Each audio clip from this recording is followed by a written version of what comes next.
words of my mouth and the meditations of our hearts be acceptable in your sight, O Lord, our strength and our Redeemer. Amen. All right, this gets more and more interesting. All things working good for good, I've heard. And they do. And today we get to the 13th chapter of Mark. Yeah, one of my favorites. I love end times. Yes. Yeah. Yeah, the end times, folks always love to talk about that.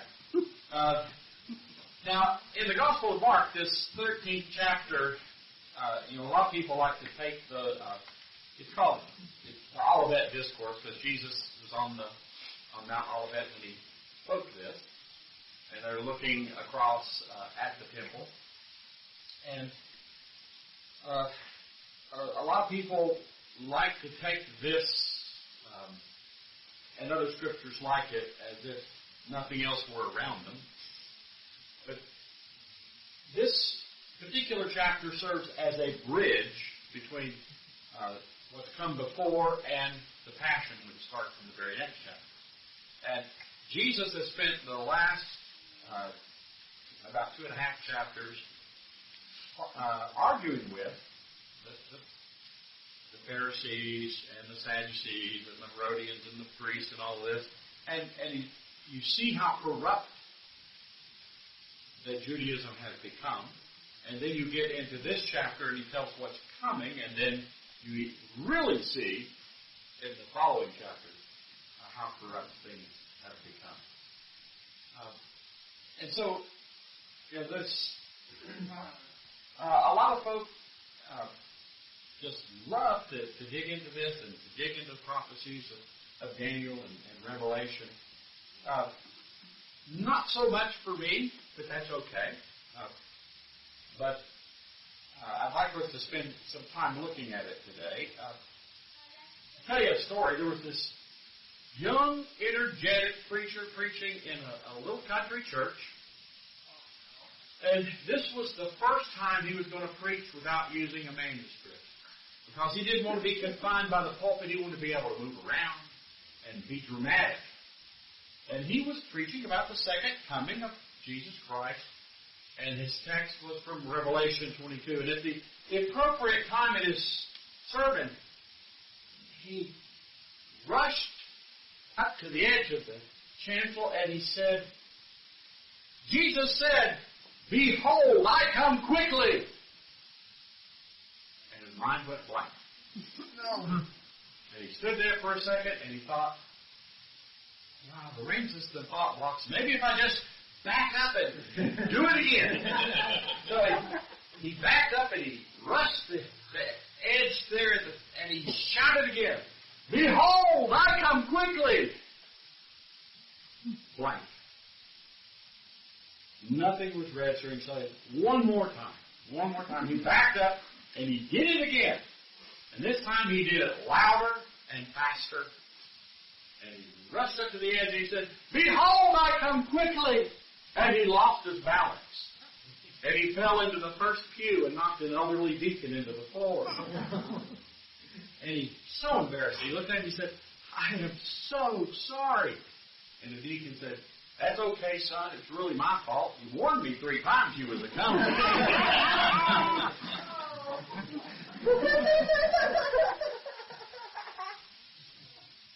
Jesus warned us more than 3 times that he was coming. It had been part of the proclamation of the church since the 1st century. It's part of the gospel message. He will come again to judge the living and the dead. We know that Jesus Christ will come again.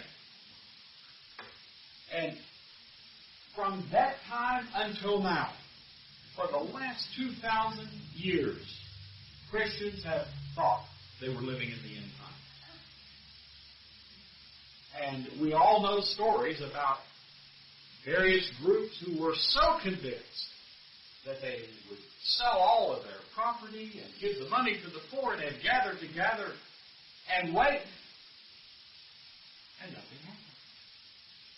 They were so convinced that they knew the date and the time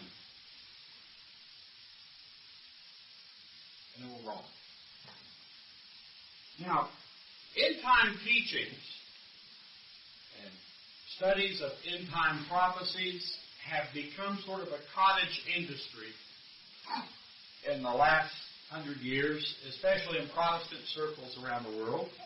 There are all kinds of symposiums. There are all kinds of lecture series you can go to. There are untold numbers of books about it. There are movies. These folk, and I've been to some, they believe we're in the end times, and they show you the prophecies that are being fulfilled right now. And I wish it were true. I wish it were so. Now, somebody's going to do that, and they're going to be right. Yeah, the last one that does it will get it right. It won't be me. I'm kind of like Daniel in this story we're reading in the Old Testament. I don't understand. And you got to admit, I don't know what a time and a half a time is. I don't. I don't know when this is coming. And so Daniel says, "Oh my Lord, what shall be the outcome of these things?" Inquiring minds like mine want to know. And I know that I would hear the same response that Daniel heard. Go your way, Daniel, for the words are shut up and sealed until the time of the end. Go your way, David. The words are shut up and sealed until the time of the end. It's not for us to know. Doesn't that just hurt you? But it's not. It's not for us to know. If we did know, we would live our lives so differently, and it would be so dishonest and unreal. We're not to know. Or as Jesus put it in Mark chapter 13, not in our text today, but it comes after in verse 32, but concerning that day or the hour, no one knows, not even the angels in heaven, nor the Son, only the Father. Now, because we're not supposed to know doesn't mean that we should just ignore these prophecies. They still speak to us. And we need to always live expectantly. We need to always live our lives as if Christ were coming back today. Watch and wait. Now, there are other things that we can learn from prophecies, besides adding to our hope for the future, of course. But the words of the prophet, prophet, their sole task wasn't just to forecast. And now for the future forecast. And you go to the prophet who tells you what the weather's going to be like. That's not the primary function. The primary function of a prophet is to speak for God. Sometimes it's about the future, but a lot of times it's about right now. And I think a lot of these words of the prophets speak to where we are right now. And that's why I'd like for us to spend a little time looking at this prophecy that Daniel was given, because it's also quoted by Jesus in his own prophecy in chapter 13 of Mark. The prophecy that was given to Daniel was almost immediately after he was told the words were shut up till the time of the end of time.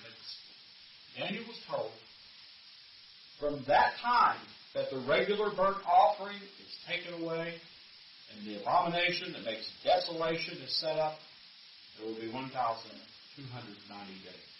No. I don't want that. The abomination that makes desolation.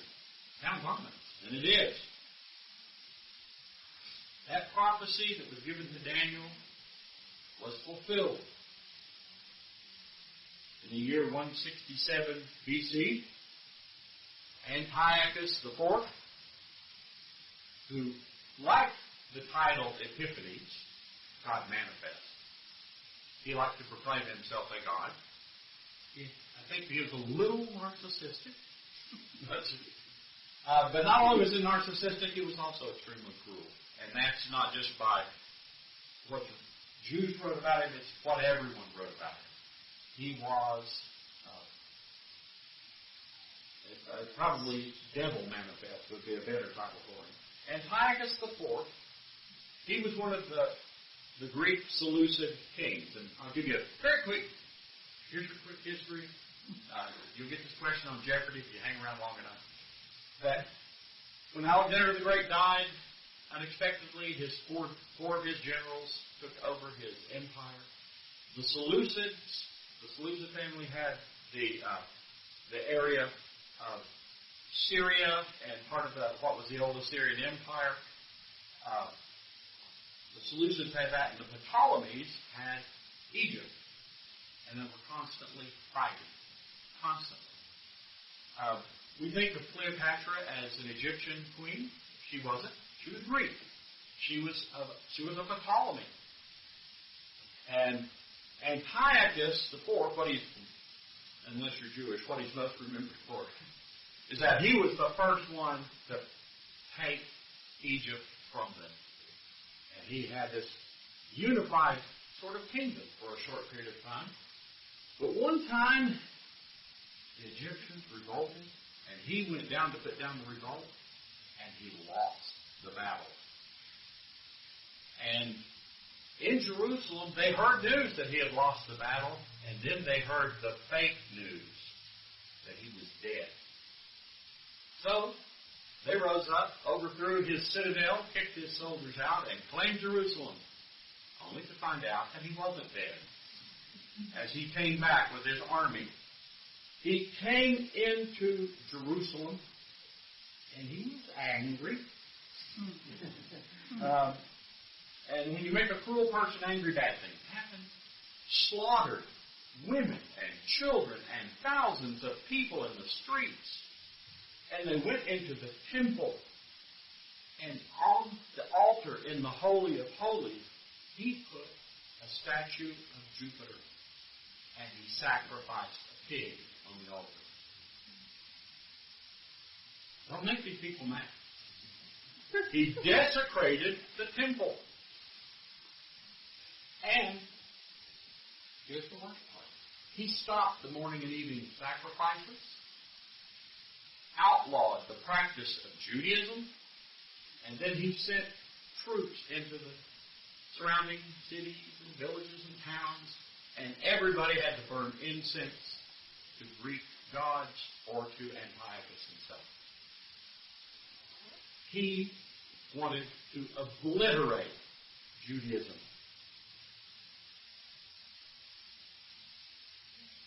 Now, many think that the abomination of desolation is a reference to Antiochus himself. It really isn't. It's a reference to the halt of the daily sacrifices in Jewish worship. That's desolation. This led to what we know as the Maccabean Revolt. And it was a successful guerrilla war that was fought against the Greeks. And the Jews won their independence. They defeated the Greek army. Against all odds, they won. And they set up an independent nation.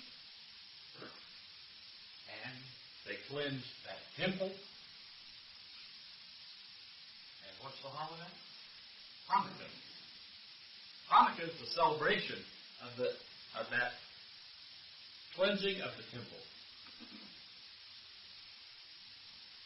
And they remained independent until 603 BC when Pompey was invited to come in as a Roman and settle the civil war. So he said, well, as long as I'm here, might as well capture Jerusalem.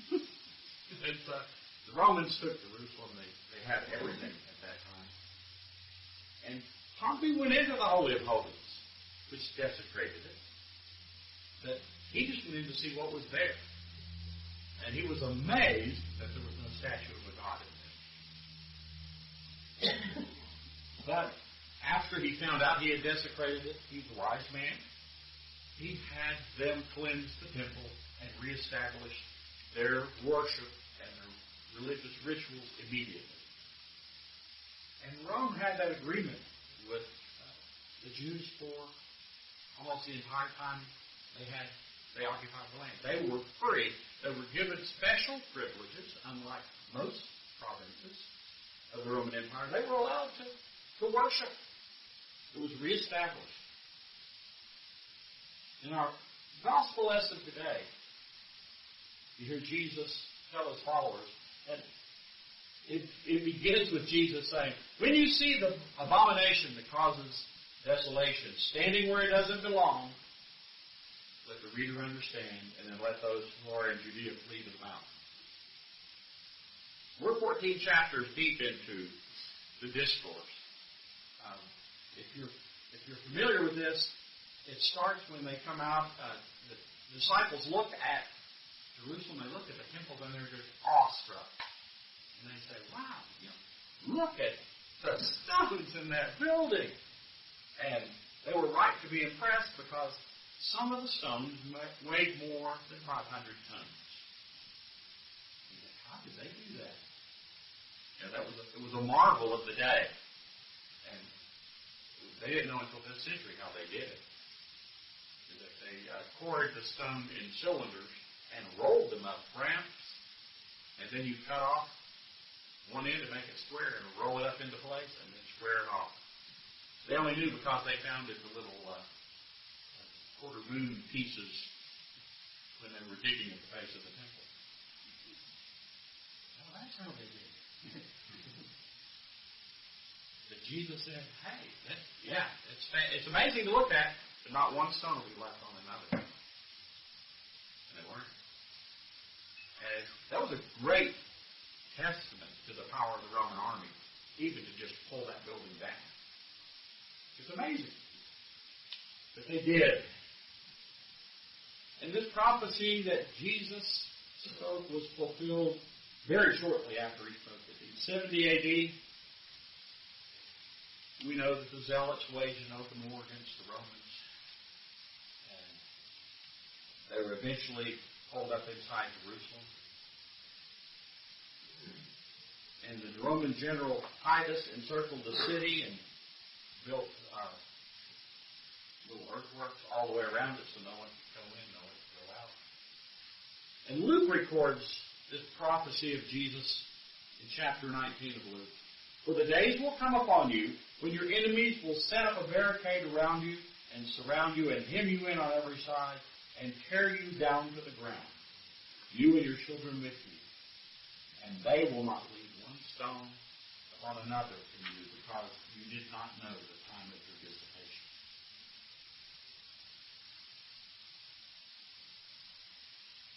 Titus was also angry. Completely destroyed the city of Jerusalem. Completely destroyed the temple that had taken. It was one of the wonders of the world. Everybody said, you should see Herod's temple. Tore it down, leaving nothing but a part of the retaining wall, Temple Mount. Before they destroyed the temple, the Roman soldiers entered the temple. That veil that separates before you go into the Holy of Holies, they tore it down and they cut out pieces of it and used it to wrap up all of the golden vessels and things in the temple that they looted. And then, according to Josephus, Titus himself had sexual relations with prostitutes on the altar. He wasn't just going to tear it down, he was going to desecrate it for the emotional blow to the Jewish people before he tore it down.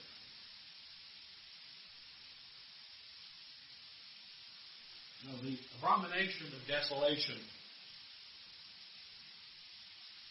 when Jesus speaks those words, associated with a man, when you see it standing. And as in the time of Antiochus IV, the real desolation wasn't just that Titus had done this. It was the cessation of temple worship. Temple temple worship was gone. It was gone. Now, there are numerous Christians who look at this chapter and also look at Daniel, and they see them as talking about something that's going to happen in the distant future. Of course it's distant. Some think it's happening now, but there are numerous Christians who believe that there will be yet another fulfillment of this prophecy regarding the abomination of desolation, and that the one who's standing there is the Antichrist, who in the future, like Antiochus did, will proclaim himself to be God. Now this could conceivably come to pass someday when the temple is rebuilt.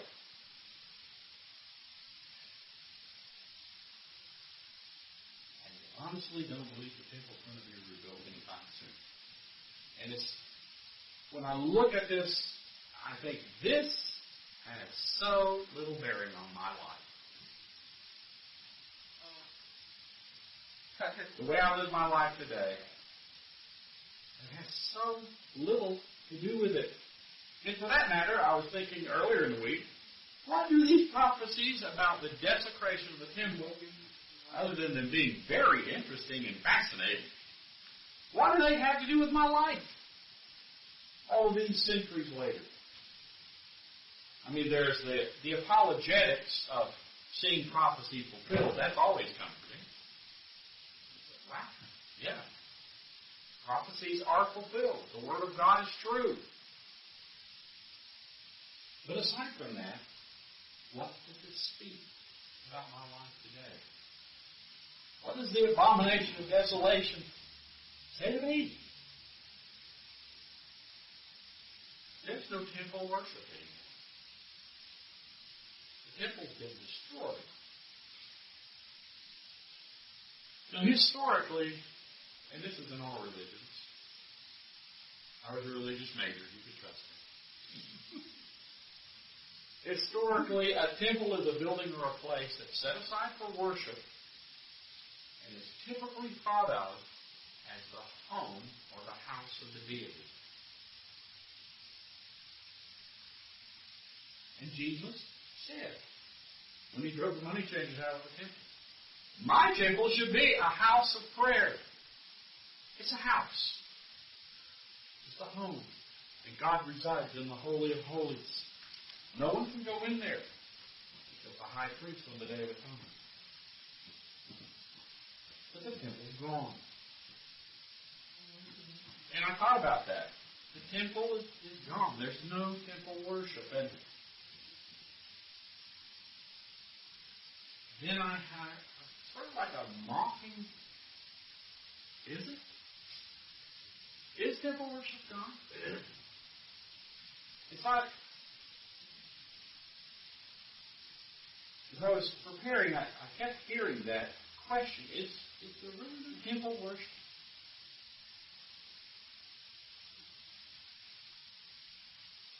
In John 14:23,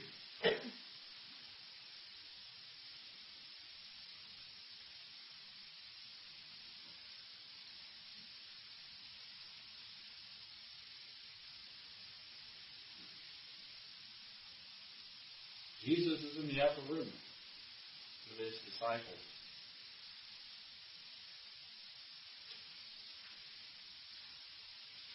And he said, anyone who loves me will obey my teaching. My Father will come to him. We will come to them and make our home in them. Now the them in this is actually singular. It was in the translation here in the NIV, they're trying to make it more inclusive because Jesus said him. My Father will love him, and we will come to him and make our home with him.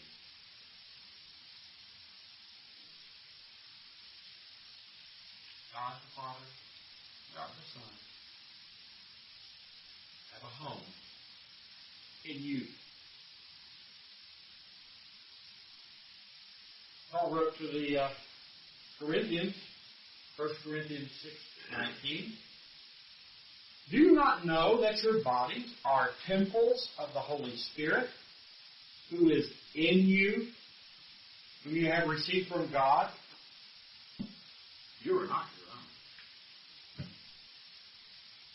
You are not your own. You are the temple of God. There is temple worship, and in your heart there is a holy of holies. Temple of God is in my heart. Temple of God is in your heart. Who is standing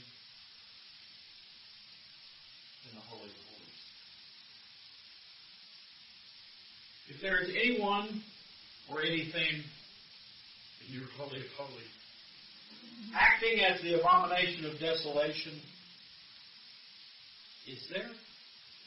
We all have to look and examine ourselves. Is there something or someone who's making the false claim of being God?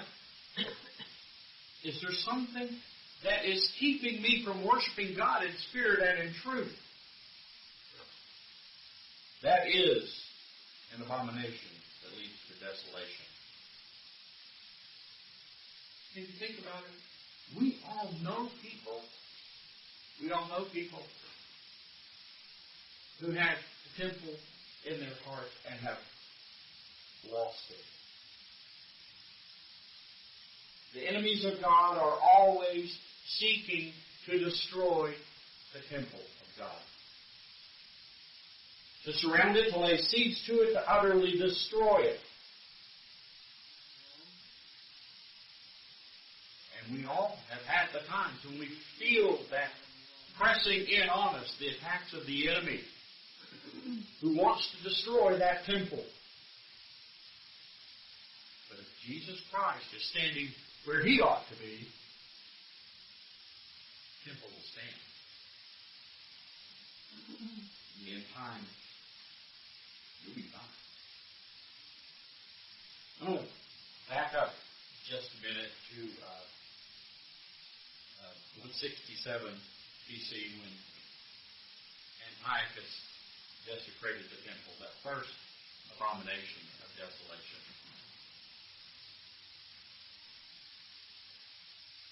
The temple was retaken, and the temple was cleansed. Now, I want you to always remember that with the help of the Holy Spirit, the Father, Son, and Holy Spirit, you can always retake that temple. And it can always be cleansed. Hanukkah, the celebration, I hope you're all familiar with it. They've got the Maccabees, particular family,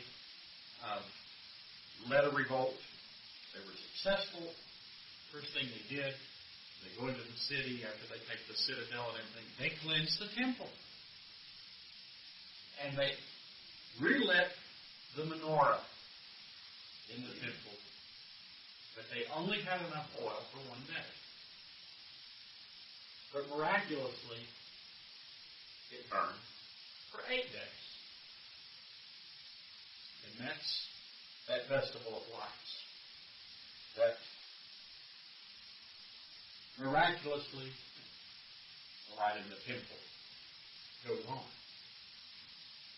This year, Hanukkah begins November the 28th. Anybody tell me when Advent begins? We're right on top of each other. Boom! They're running right, running neck and neck there in the beginning. And I had a rabbi tell me once, he really lamented what Christmas has done to Hanukkah. He said, you all have almost ruined our holiday because we want to adopt all the stuff you do and cram it in there. What I want to invite you to do this year is to take some of Hanukkah and cram it into your Advent. Advent used to be seen as a penitential season. And it was a time for getting yourself in order for the coming of the King, who's going to be born in Bethlehem at Christmas. And it even had In the Roman Catholic Church, they still do. The color's the same. It's purple in Advent, purple in Lent. I don't know why they won't do blue. You think they would if it was Virgin Mary blue, but no. They stick with the purple. But it is, in a sense, it was a small Lenten season, penitential in nature. And what I invite all of us to do is this year to commemorate Hanukkah and that miracle of Hanukkah in the temple of our hearts. That all of us in this time prepare ourselves by cleansing the temple in our hearts. And that we know for certain who's in the Holy of Holies in our hearts. And in the miracle of that, I pray that light will shine. The light of Hanukkah will steal it. It'll become the light of Advent in our hearts as we prepare for the coming